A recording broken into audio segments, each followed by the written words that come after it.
April 20 దేవుని వాగ్దానము.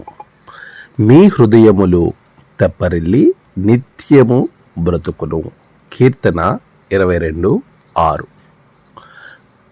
మన ప్రభు అయిన యేసుక్రీస్తు నామములో మీ అందరికీ ఈ ఉదయము శుభములు తెలియచేయుచున్నాను. ప్రియులారా, అందరూ క్షేమంగా ఉన్నారు కదా?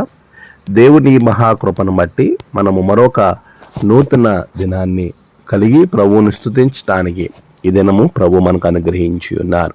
ఈ దినమున దేవుని యొక్క సన్నిధిలో మనల్ని మనము జీవింప చేయబడ్డానికి మనము చేయవలసిన, మనం పొందుకున్న ఈ వాగ్దానాన్ని బట్టి ప్రభువుని నేను ఘనపరుస్తూ ఉన్నాను. దీనులు భోజనము చేసి తృప్తి పొందుతారు అని చెబుతూ, యెహోవాని వెదుకువారు ఆయనను స్తుతించెదరు. మీ హృదయములు తెప్పరిల్లి నిత్యము బ్రతుకును. హృదయాలు బ్రతకడం అనేది చాలా ప్రాముఖ్యం.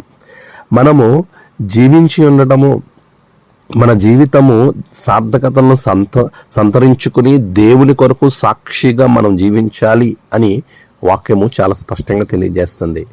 ఎవరైతే దేవుణ్ణి వెదికే వారిగా ఉంటారో, ఆయనను స్తుతిస్తూ ఎప్పుడైతే వారిని దేవునికి సమీపస్తులుగా చేసుకుని దేవునితో తమ్ము తాము బంధింపబడతారో అలాంటి వారి హృదయాలు తెప్పరిల్లుతాయి. వారు నిత్యము బ్రతుకుతారు.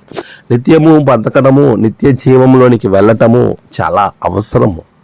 ఈరోజు ప్రతి క్రైస్తవునికి, క్రైస్తవురాలకు ఉండాల్సినటువంటి అంతిమ గురి నిత్య జీవం, నిరంతరము బ్రతికే చోటు.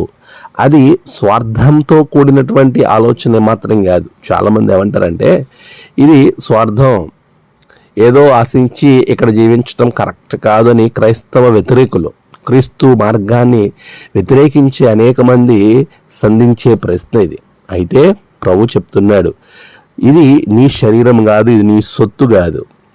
ఆయన స్వరక్తమిచ్చి సంపాదించుకుని నిన్ను రక్షించాడు. అపరాధముల చేత చచ్చిన వాని స్థితిలో ఉన్నప్పుడు నిన్ను బ్రతికించిన దేవుడు ఈరోజు నిత్యము బ్రతికించడానికి ఆయన ఆలోచన చేస్తూ ఉన్నాడు. నీ హృదయము తెప్పరిల్లి నిత్యము బ్రతకాలి అనే ఆలోచన నీకు కలిగి ఉంటే నీవు దేవుడిని వెతకడం ప్రారంభించాలి. అదేంటి, నేను చిన్నప్పటి నుండే క్రైస్తవుడిని, క్రైస్తవురాలుని, నేను దేవుణ్ణి వెతకడం ఏమిటి అని అనుకోవచ్చు. దేవుణ్ణి వెతకడము అని అంటే ఆయనలో ఉన్న పరిపూర్ణతను తెలుసుకోవడం, దేవునిలో ఉన్న లోతులను అర్థం చేసుకోవడం. అలాంటి పరిపూర్ణమైన అవగాహన నీ దేవుని గురించి నీకు కలిగిన నాడు నువ్వు నిత్యము బ్రతుకుతావు. ఆమేన్. ప్రార్థన. సర్వోన్నతుడా, గొప్ప దేవ, నిత్యము బ్రతికే స్థాయిలోనికి విశ్వాసులను నడిపించండి. ఈరోజు వారి ప్రయాణాలు, పనులు, వారు తలపెట్టిన కార్యములు, వాటన్నిటిలో విజయము దయచేయండి. నీ ఆత్మతో నింపండి. నేడు జన్మదినము, వివాహ దినము, ఆయా విశేష దినములు జరుపుకుంటున్న బిడ్డలను బహుగా దీవించండి.